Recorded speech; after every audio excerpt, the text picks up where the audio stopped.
Collaboration. À lui seul, ce mot résume l'image que nous avons de la police française durant la Seconde Guerre mondiale. Les 4 années d'occupation sont généralement perçues comme les années noires de cette institution. Il est évident que la police a collaboré. Elle a collaboré avec l'occupant, tout simplement parce qu'on était dans le cadre d'une collaboration d'État. Les gens croient que la police, comme un bloc, a servi le gouvernement de Vichy et les Allemands. Or, ça n'est pas vrai, c'est pas du tout un bloc. En effet, si la grande majorité des policiers ont appliqué aveuglément la politique criminelle du régime de Vichy, une partie d'entre eux a aussi rejoint les rangs de la résistance.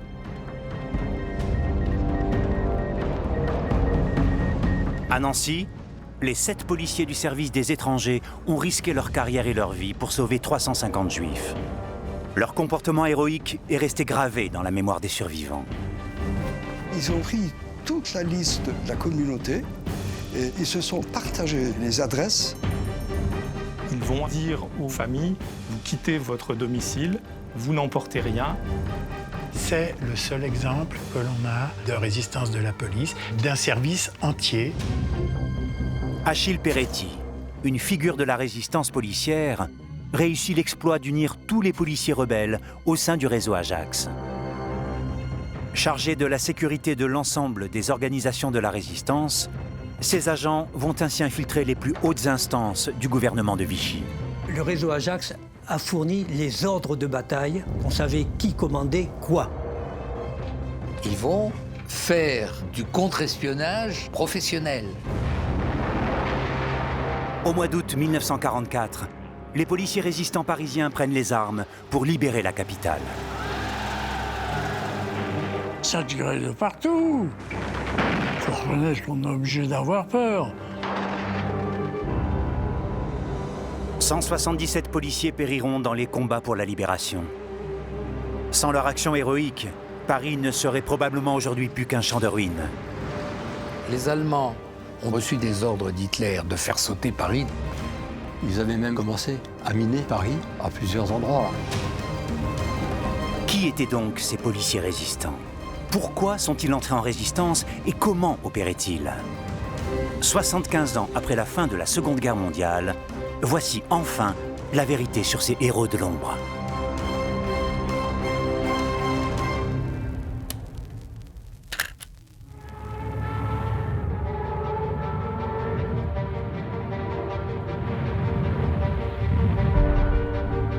Juin 1940, la France est à genoux.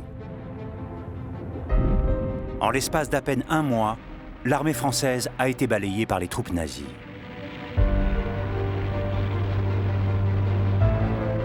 La défaite est vécue par l'ensemble du peuple français comme un véritable drame.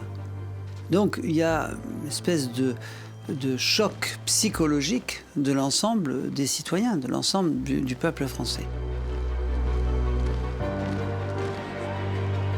Le 22 juin, le maréchal Pétain conclut avec l'Allemagne nazie un armistice qui aura de lourdes conséquences pour les Français et notamment pour sa police. La France est le seul pays à signer avec le vainqueur un armistice. Et cet armistice, c'est la clé en fait de tout ce qui va se passer ensuite. Un armistice engage un État avec ses instruments, justice, police, armée. Selon l'article 3 de cette fameuse convention d'armistice, la police française est désormais obligée de collaborer avec les Allemands. En clair, ça veut dire que si une action menace la sécurité des troupes d'occupation, un sabotage par exemple, une action de guérilla, eh bien, les Français doivent aider à réprimer ce genre d'action.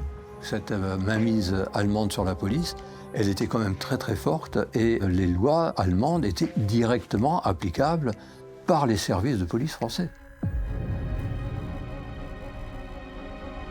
Depuis la signature de l'armistice, le pays est coupé en deux. Le nord est sous occupation allemande, le sud sous le contrôle du gouvernement de Vichy. L'État français diminué est au bord du chaos, et pour Philippe Pétain, la police apparaît donc comme la seule institution en mesure de restaurer l'ordre. Il y a une peur du côté de Vichy que le chaos qui s'est développé au moment de la défaite, avec l'exode, avec l'effondrement du pays, tout cela ne fasse le jeu des communistes. Et donc, il y a une obsession du maintien de l'ordre. Et là aussi, la police doit être un instrument important de ce redressement national. Et pour obtenir l'adhésion des policiers, le gouvernement de Vichy n'hésite pas à y mettre les moyens.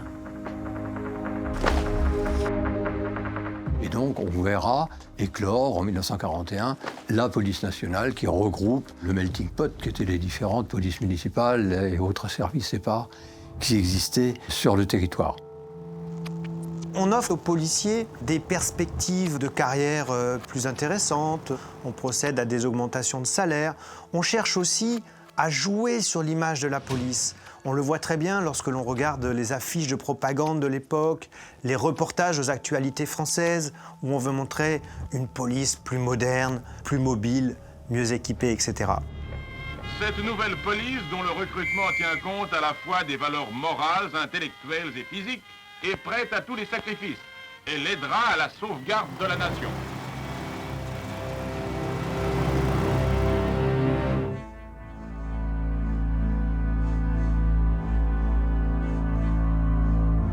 Au départ, seuls quelques policiers isolés rejettent le nouveau régime en place et commencent à mener des actions de désobéissance.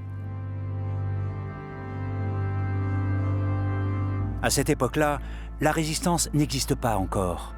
Tout est à construire. D'abord, on commence tout seul à faire disparaître certains papiers, à faire des choses comme ça. Et puis après, on se mouille à en parler à un collègue. On se sonde et puis on s'aperçoit qu'on peut faire quelque chose ensemble et ainsi de suite. Dès le début de l'occupation, les nazis veulent désarmer la France. Ils ont imposé par ordonnance que les Français viennent déposer toutes les armes qu'ils possèdent dans les commissariats. L'un des premiers actes de résistance pour les policiers français consiste donc à cacher ces armes.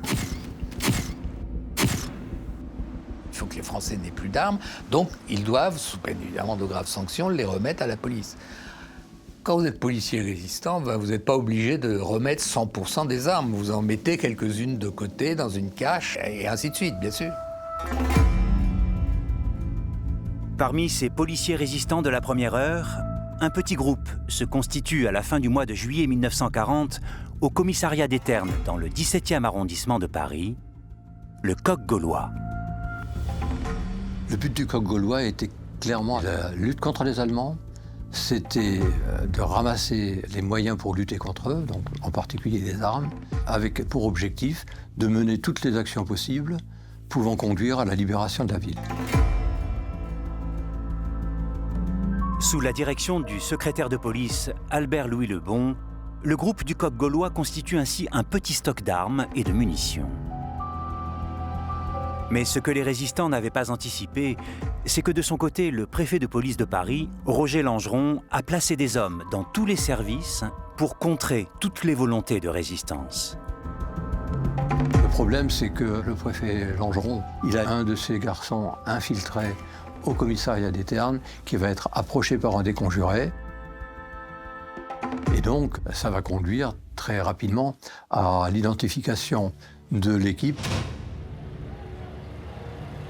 Les principaux responsables du Coq Gaulois sont donc arrêtés au bout de 6 mois seulement, à la fin du mois de janvier 1941. L'enquête est rapidement bouclée et le dossier transmis aux autorités allemandes. Le tribunal allemand prononce des peines de déportation et de prison. 25 ans de prison pour Albert-Louis Lebon, le commissaire adjoint qui avait pris la tête du groupe. L'obéissance dans la police, c'est vraiment l'ABC de la formation de chaque policier. Donc à partir du moment où on a des policiers qui osent désobéir, il faut donner aussi l'exemple aux autres qu'il ne faut pas aller dans cette voie-là. Avec l'affaire du coq gaulois, les policiers rebelles découvrent ainsi ce qu'il en coûte de désobéir.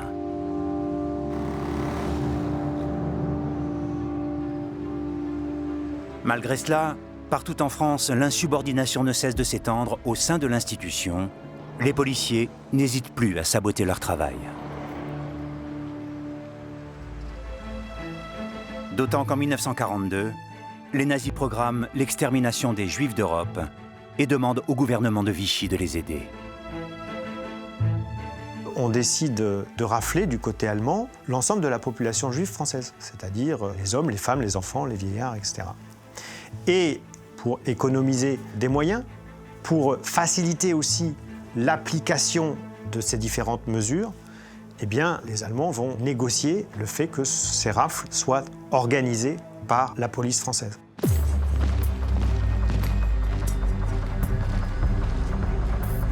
Le chef du gouvernement de Vichy, Pierre Laval, se plie aux exigences des nazis, mais uniquement pour livrer des Juifs étrangers.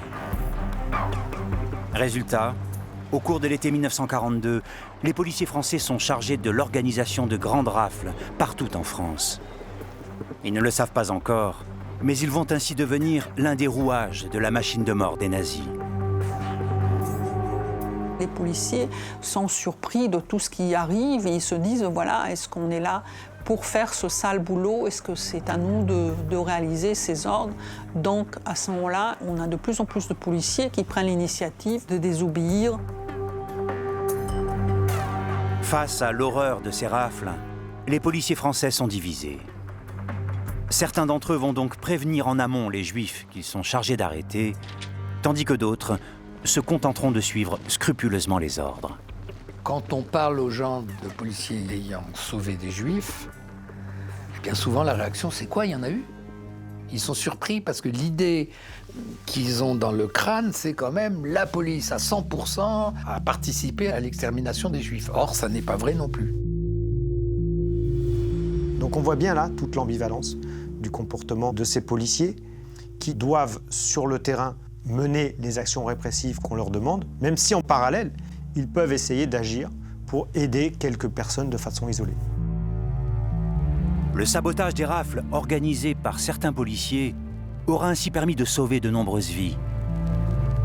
Le bilan global des arrestations est bien en dessous de ce qu'espéraient les Allemands. En gros, on peut dire que c'est moins de 50% des Juifs qui vont être arrêtés, donc c'est un grand échec partout, à travers toute la France. Les nazis sont furieux contre la police française. Il y a des rapports disant on ne peut pas faire confiance aux flics français, ils ne sont pas fiables, ils remplissent jamais leurs objectifs.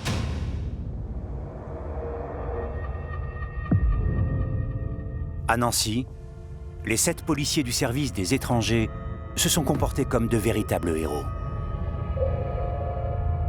Ils ont réussi l'exploit d'unir leurs forces pour sauver 350 Juifs étrangers de la ville. Ils étaient tous profondément humanistes et la politique antisémite imposée par les Allemands, ça les a vraiment révoltés. Alors, le 18 juillet 1942, quand les 7 policiers de Nancy apprennent qu'une rafle d'ampleur se prépare dans la ville, ils décident unanimement de la faire échouer. Ça a été une réaction qui s'est imposée à eux. Pour chacun des policiers, ce qu'ils ont fait, c'était quelque chose de normal. En effet, les policiers connaissent intimement les membres de la communauté juive de Nancy et comptent parmi eux de nombreux amis qu'ils veulent à tout prix sauver. Ces 7 policiers connaissaient parfaitement les Juifs étrangers qu'il était question de rafler, puisque c'était eux qui avaient établi leurs papiers à leur arrivée, souvent avant le début de la guerre. Maurice Quenet était l'un des enfants de la communauté juive de Nancy. Il se souvient avec émotion des bonnes relations que les policiers entretenaient avec la communauté. Au cours des années, des liens se créent, surtout quand les gosses venaient avec les parents, enfin, vous voyez, et ils étaient invités jusqu'au mariage, jusqu'au ce qu'on appelle les bar mitzvot, c'est-à-dire les communions, les circoncisions. Ils étaient invités, ils étaient devenus des proches.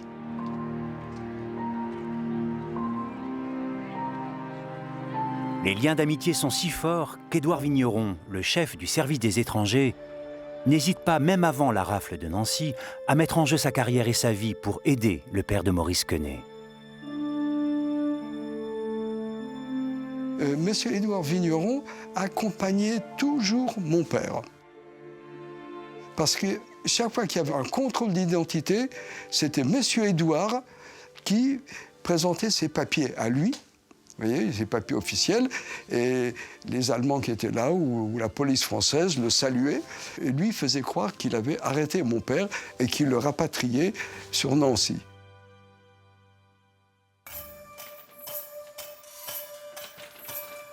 Le 18 juillet 1942, les 7 policiers s'organisent donc pour prévenir les Juifs de Nancy de la menace qui pèse sur eux. Porte à porte, ils informent chaque famille, sans en oublier une seule.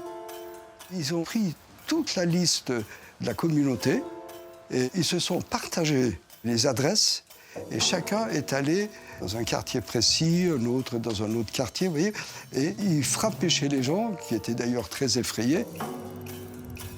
Ils vont dire aux familles, vous quittez votre domicile, vous n'emportez rien, et vous allez vous cacher chez des connaissances. Si les gens n'avaient pas de connaissances, eh bien, on leur a trouvé des lieux où se cacher.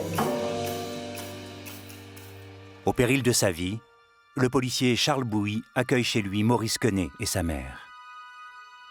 Monsieur Bouilly, spontanément, au risque de sa vie et de celle de sa famille, il a dit non, Paulette et Maurice, je les prends chez moi. Il n'était pas question d'aller ailleurs, alors qu'il risquait très gros. Pendant plusieurs jours, Maurice Quenet et sa mère vivent terrés, la peur au ventre. On restait enfermés, évidemment, on n'allait pas se promener dans la rue, mais derrière, il avait des jardins. Donc c'était fait pour qu'en cas de problème, on puisse se sauver par l'arrière. Nous sommes restés suffisamment longtemps jusqu'à ce que l'ardeur des Allemands ou des autres policiers retombe. Le 19 juillet 1942, 32 personnes sont finalement arrêtées à Nancy. 21 femmes et 11 hommes. Malgré les consignes données par les 7 policiers, quelques juifs nancéens ont estimé qu'ils ne couraient pas de danger réel. Alors mon grand-père, Charles Touron, qui faisait partie du service des étrangers, racontait la grande tristesse, même le désespoir, d'avoir une de ses voisines qu'il connaissait très bien, qui était sur la liste, qu'il est allé trouver, et qui a refusé de partir en disant « mais non, je ne pars pas, vous devez vous tromper, il est impossible que les autorités françaises puissent se livrer à une telle action ».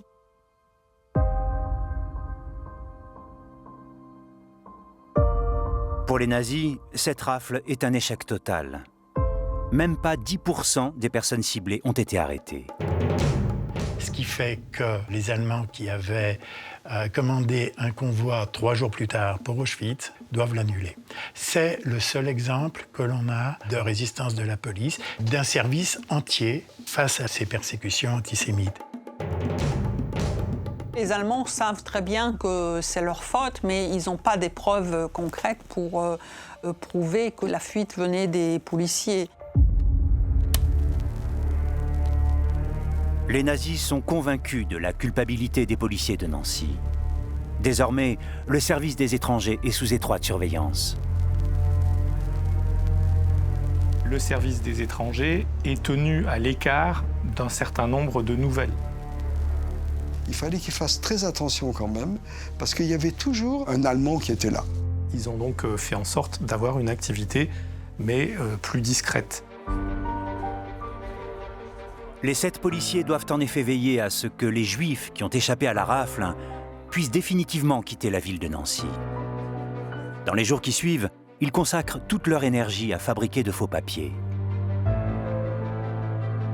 Et ça se passait la nuit, Vous voyez, ils préparaient les cartes justement pour ne pas éveiller les soupçons des Allemands qui étaient avec eux dans le service.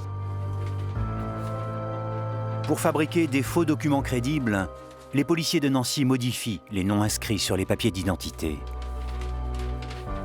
Le nom était quand même quelque chose de primordial. Il fallait, d'une manière ou d'une autre, franciser le nom. Le prénom de mon père, c'était Aaron. Il n'y avait pas plus juif. Et donc, pendant la guerre, il s'appelait Arsène Paul. On avait supprimé Aaron, évidemment, et le nom avait été un petit peu modifié.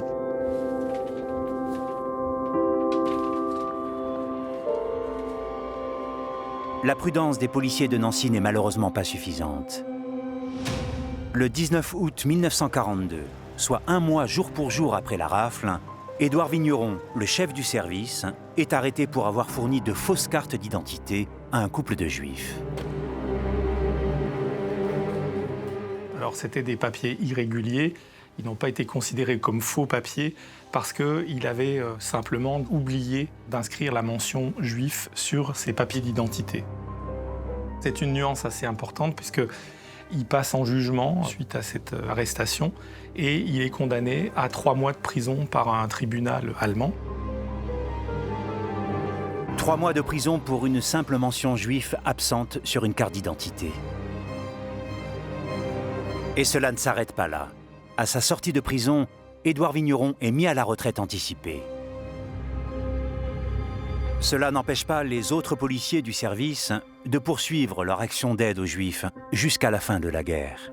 Plusieurs d'entre eux ont ainsi reçu le titre de juste parmi les nations.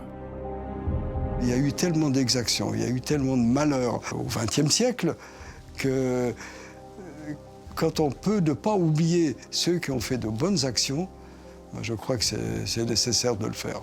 Et c'est pour ça que je voue, moi, un amour inconsidéré pour ces gens-là.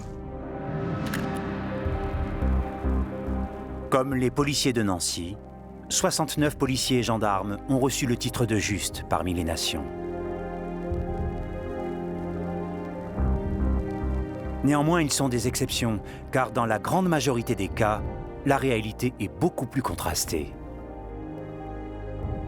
Donc on a cette attitude de policiers qui, lorsqu'ils peuvent, ils aident les Juifs. Et dans d'autres cas, ils sont bien obligés d'appliquer les lois et les ordres de Vichy.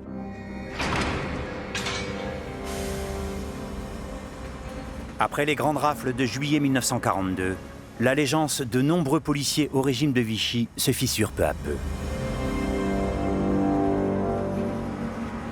4 mois plus tard, en novembre, les policiers constatent même que le régime de Vichy est incapable de freiner les ardeurs allemandes. En effet, suite au débarquement allié en Afrique du Nord, les nazis envahissent la zone sud de la France, sans la moindre opposition. Vichy a fonctionné sur le thème, regardez, nous on limite les dégâts, c'est terrible, mais bon, on fait ce qu'on peut. Le mythe s'effondre. C'est-à-dire qu'on s'aperçoit que Vichy n'a rien fait contre l'invasion de la zone non occupée. Vichy ne protège pas les Français. Et au début de l'année 1943, le gouvernement de Vichy renforce encore ce sentiment avec l'instauration du service du travail obligatoire, le STO. Cette nouvelle mesure qui oblige tous les Français âgés de 21 à 23 ans à partir travailler en Allemagne pour servir l'effort de guerre des nazis est vécue par l'ensemble de la population comme une trahison. Voici des images filmées dans une grande usine allemande où sont employés une majorité d'ouvriers français. Assurément, de l'avis des ingénieurs, parmi les meilleurs de tous les travailleurs étrangers actuellement dans le Reich. Les policiers se retrouvent au cœur du problème, puisque ce sont eux qui vont être amenés à rechercher les réfractaires. Et beaucoup de policiers ont beaucoup de mal à mener ce travail, parce que peut-être eux-mêmes dans leur famille, ils ont des jeunes qui sont concernés par le STO. Il y a du sabotage policier pur et simple. Il y a des fiches qui s'embrouillent, il y a des machins qui ont été perdus, il y a des adresses qui ne sont pas bonnes. Ils freinent franchement des 4 fers pour ne pas déporter ces jeunes en Allemagne.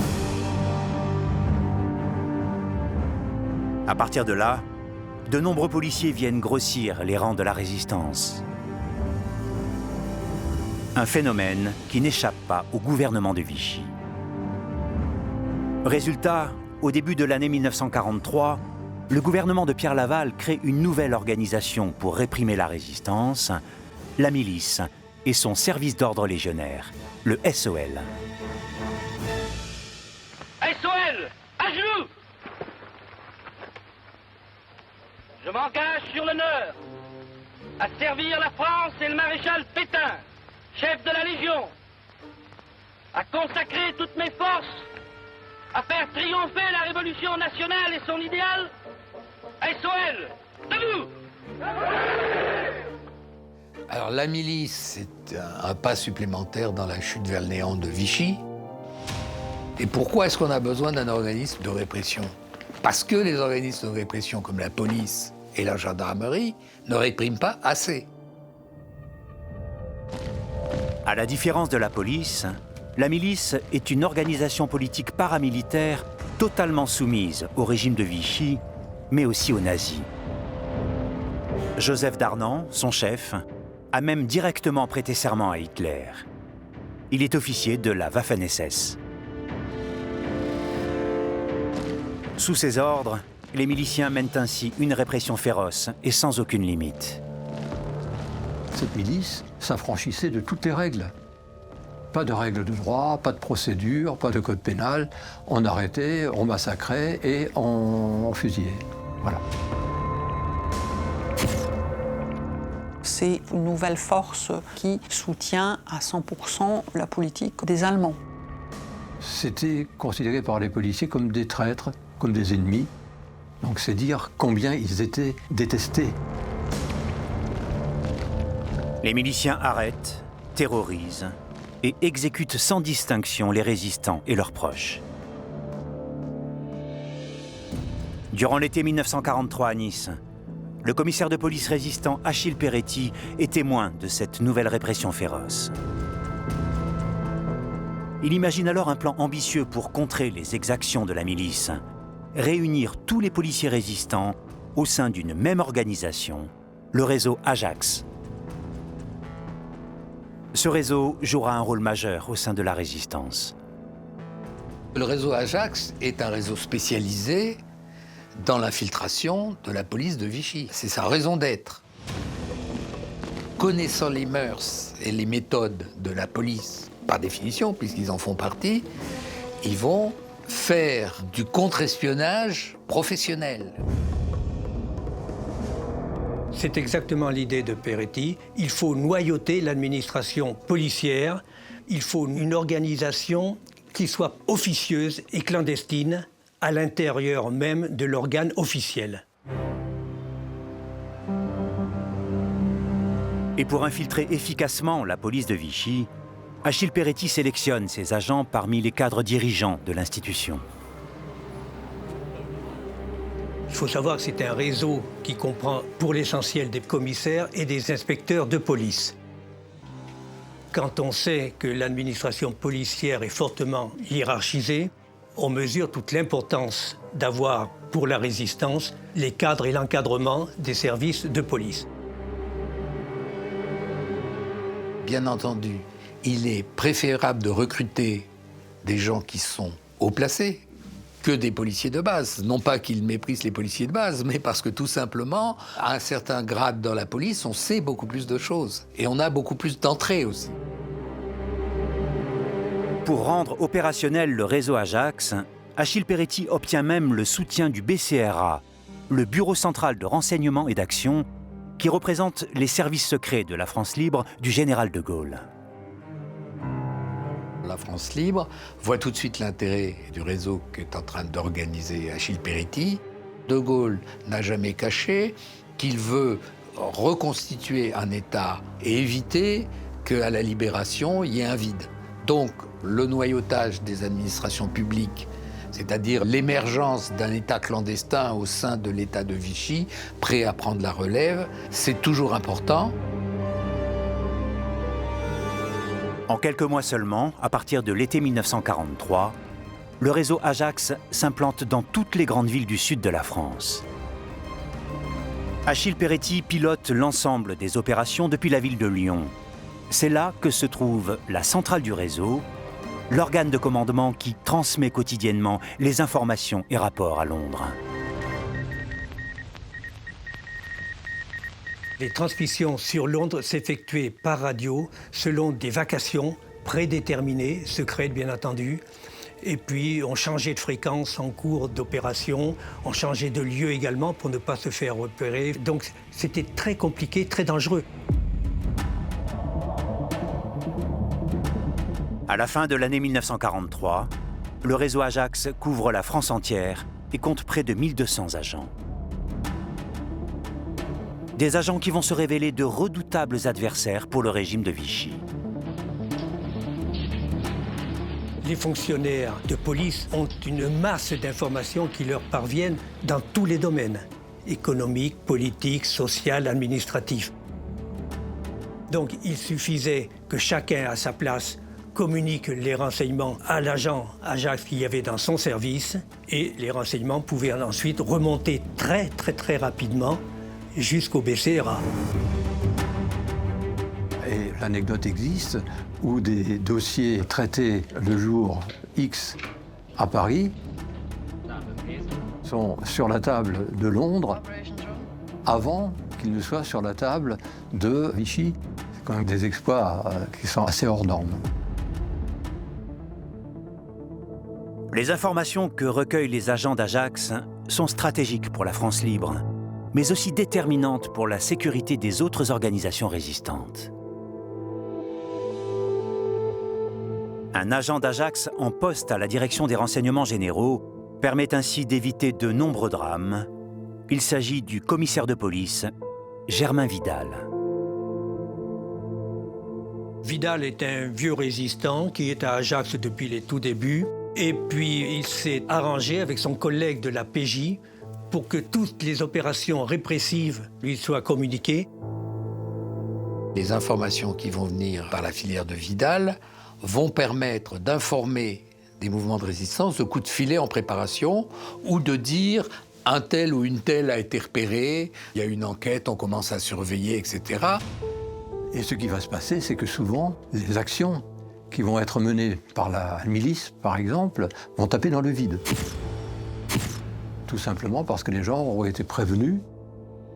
Ajax est une sorte de bouclier protecteur des réseaux de résistance.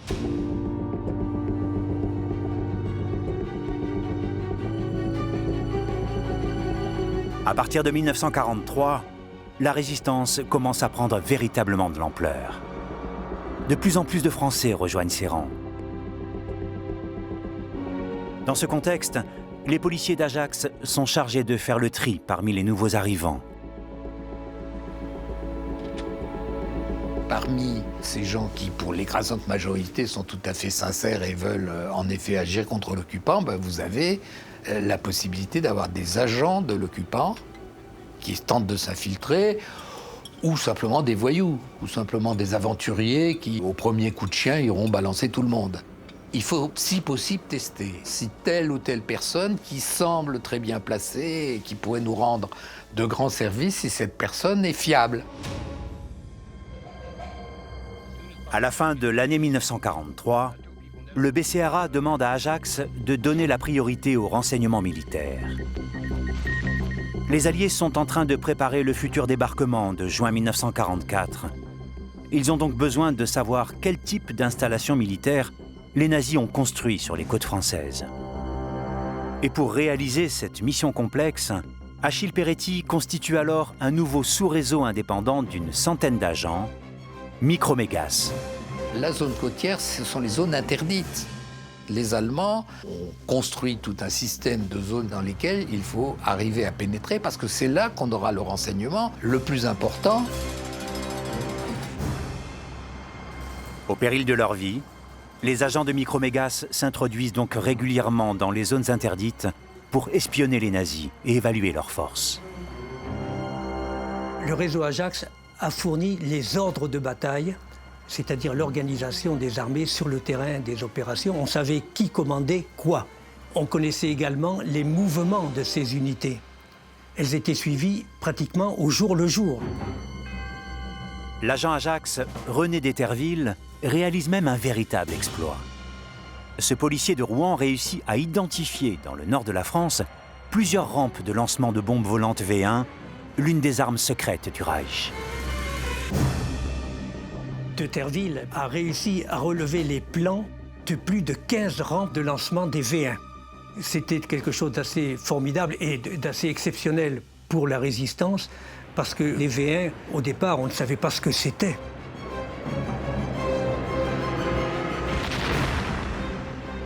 d'Eterville a risqué sa peau et il est reconnu comme étant une des grosses pointures de la résistance normande.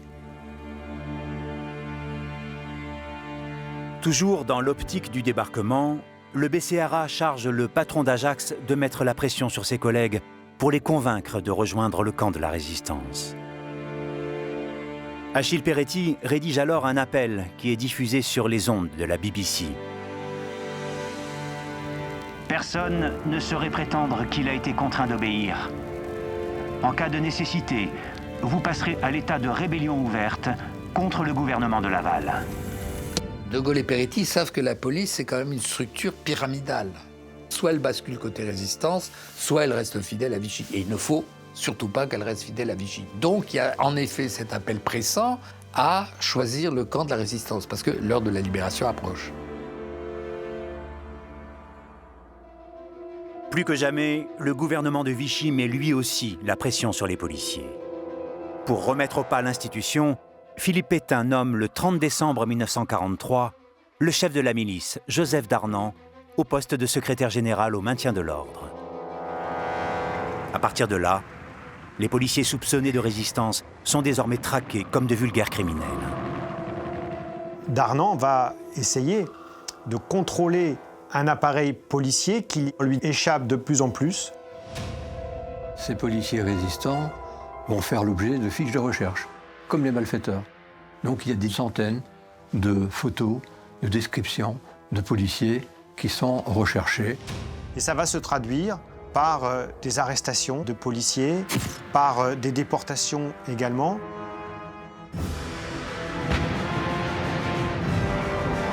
Le débarquement des troupes alliées en Normandie, le 6 juin 1944, force désormais les policiers à choisir définitivement leur camp. Vichy et les nazis d'un côté, ou la France libre et les alliés de l'autre. Beaucoup de policiers qui ne s'étaient pas engagés jusque-là s'engagent. Enfin, on jette le masque. On va pouvoir se battre. Ça suffit maintenant, cette histoire. De leur côté, les nazis ont parfaitement compris que la grande majorité des policiers français a basculé dans le camp des Alliés. Les Allemands se méfient de la police. Ce sont des troupes en uniforme avec des armes. Les services allemands vont carrément écrire que c'est la structure dont il faut le plus se méfier parce qu'elle va leur tirer dans le dos.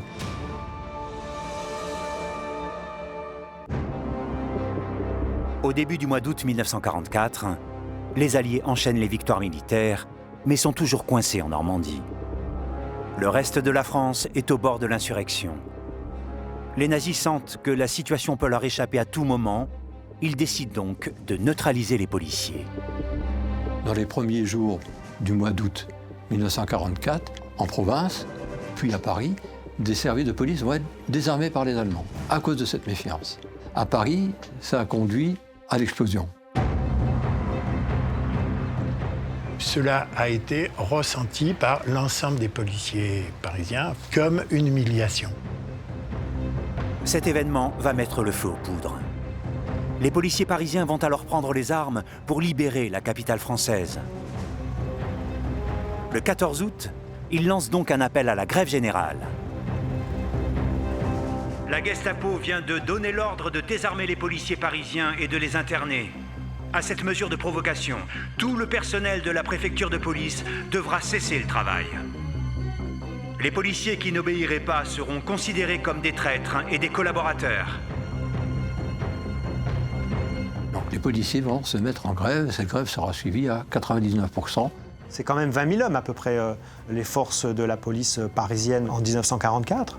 Donc cette défection des policiers parisiens est un problème pour les Allemands qui aimeraient les faire rentrer dans le rang. Robert Pinson est le dernier policier survivant de cette période. À l'époque, il venait tout juste d'avoir 20 ans.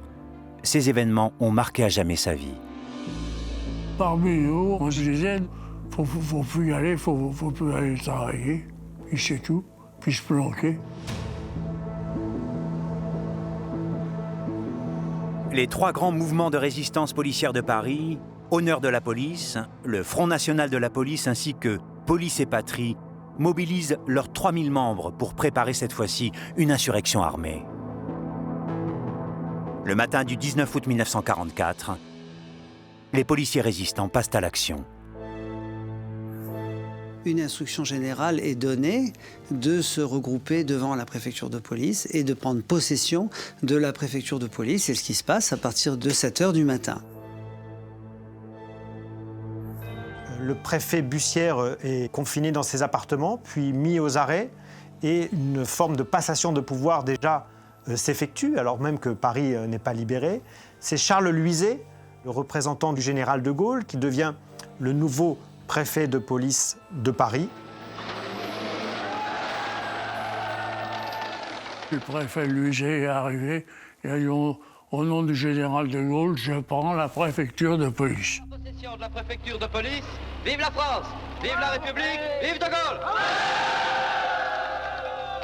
Réunis dans la cour de la préfecture, les policiers au garde à vous entonnent la Marseillaise à la surprise générale.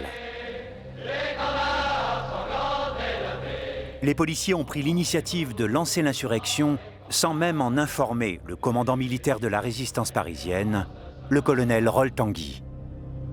Roltanguy l'a appris sur le moment en passant en vélo. Il entend chanter la Marseillaise, puis il se dit qu'il se passe quelque chose.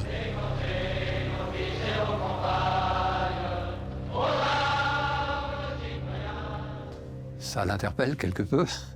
Et donc, il va entrer dans la préfecture et c'est à partir de ce moment-là qu'il prend la main sur l'insurrection qui a commencé sans lui. Le colonel Roltanguy demande alors aux policiers d'abandonner leur uniforme pour le brassard FFI. Un geste tout à la fois stratégique et symbolique. Le colonel de la résistance, Roltanguy, demande à ce que les policiers soient en civil, justement pour qu'ils ne soient pas confondus avec les policiers qui pouvaient être l'objet d'attentats parce qu'on les croyait fidèles au gouvernement de Vichy. Le 19 août au matin, les policiers insurgés se préparent donc à affronter les nazis. Mais malgré l'enthousiasme, les armes manquent cruellement. On n'avait pas ce qu'il fallait. On avait que nos pistolets personnels. On n'avait pas de mitrailleuse, on n'avait pas rien du tout. Hein. Et ce n'est que progressivement que le ravitaillement en armes va se faire. Mais on n'arrivera jamais, par après, à armer l'ensemble des FFI. Ils ne seront jamais tous armés. De leur côté, les nazis disposent encore à Paris d'environ 20 000 soldats et de plusieurs chars. Le déséquilibre est donc total. Pour piéger les nazis, une partie importante des policiers quitte alors la préfecture de police afin d'ériger des barricades partout dans la ville. Moi, on m'a dit, où c'est que tu habites? Ben, je dis, j'habite rue de la Huchette. Là. Bon, tu vas t'occuper de faire une barricade à la rue de la Huchette pour attaquer les soldats allemands qui passent.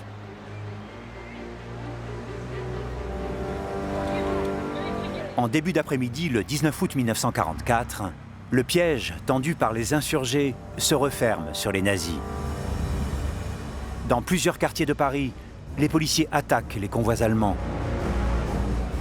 C'est là qu'on nous donne l'ordre d'attaquer les camions allemands et les chars, parce que les chars, c'était pour commande. Ça tirait de partout. Les gars des camions, ils se défendaient au début. Hein.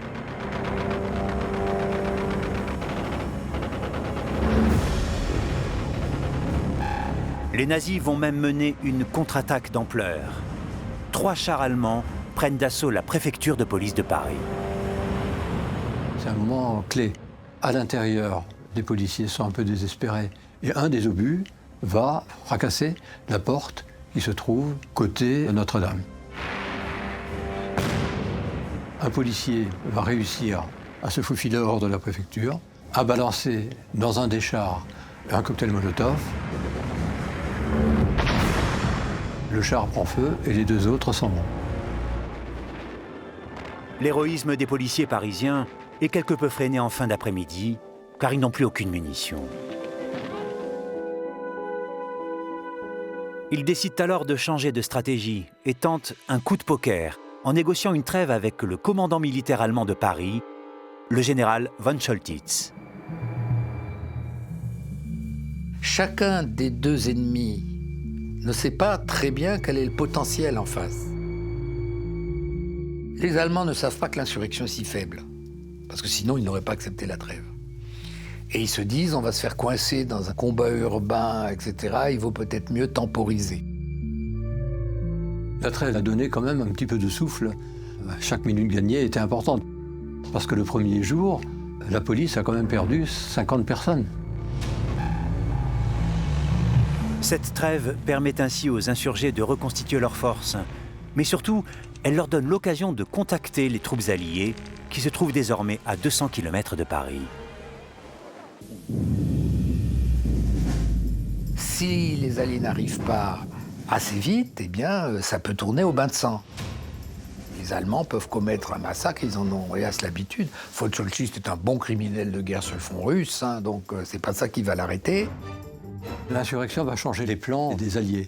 Les Alliés n'avaient pas dans leur objectif de prendre Paris, c'était pas un objectif stratégique à leurs yeux. Il a donc fallu négocier. Et le général de Gaulle est intervenu notamment auprès du général Eisenhower pour obtenir que le circuit soit infléchi pour faire la jonction avec Paris. Après 3 jours de négociations, le 22 août 1944, le commandant en chef des troupes alliées, le général Eisenhower, autorise les soldats français de la 2e division blindée du général Leclerc à marcher sur Paris. Entre-temps, les combats ont repris de plus belle dans la capitale. Mais personne ne sait si l'insurrection pourra tenir jusqu'à l'arrivée des Alliés. Disons que le temps est long, hein, parce que vous ne savez pas ce que demain va être fait. Il faut reconnaître qu'on est obligé d'avoir peur. C'est sûr, ça pète de partout. Je pensais à ma femme. Je dis, j'aurais peut-être pu. Bon. Il y avait un mois qu'on était mariés, alors. Le jeudi 24 août, la 2e division blindée du général Leclerc arrive enfin aux abords de Paris. Le général Leclerc, conscient du fait que les résistants de la préfecture de police continuaient à se sentir isolés, leur fait parvenir un message en faisant survoler la préfecture de police par un petit avion. Nous avons courbé les chines. Il y a un paquet qui est tombé en nylon. C'était un message qui nous disait « Tenez bon, nous arrivons ». On sait maintenant que l'armée française arrive. Donc ça galvanise évidemment les défenseurs de la préfecture.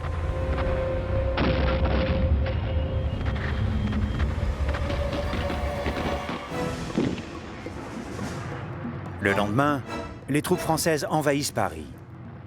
Policiers et militaires engagent alors un ultime combat avec les Allemands pour libérer définitivement la capitale.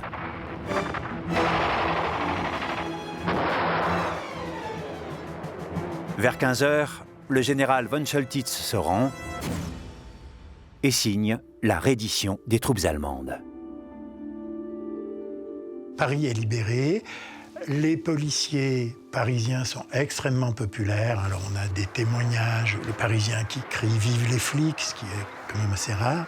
Je me souviens d'un vieux monsieur qui était policier à ce moment-là, qui expliquait que c'était le plus beau jour de la police. La popularité des policiers est d'autant plus forte que sans leur action héroïque, la capitale ne serait probablement qu'un champ de ruines. Von Choltitz a reçu des ordres d'Hitler de faire sauter les principaux monuments de Paris, donc Notre-Dame, donc la Tour Eiffel, donc les ponts de Paris, enfin un véritable saccage. Hitler avait sommé Choltitz de faire brûler Paris. Et Choltitz avait commencé à miner Paris à plusieurs endroits. Et c'est l'anticipation de l'insurrection qui a fait que Choltitz n'a pas pu terminer l'équipement de la ville en mines. Pour sauver Paris de la destruction, les policiers ont payé un lourd tribut. 177 d'entre eux ont perdu la vie durant les 6 jours d'insurrection. Le 12 octobre 1944, dans la cour des Invalides, le général de Gaulle rend hommage à leur action héroïque en accordant à la préfecture de police de Paris la Légion d'honneur. La préfecture de police, en bravant l'occupant par son attitude patriotique, a été l'un des principaux facteurs du succès des combats pour la libération de Paris. Mais cette célébration est vite oubliée après-guerre. Les rancœurs reviennent rapidement.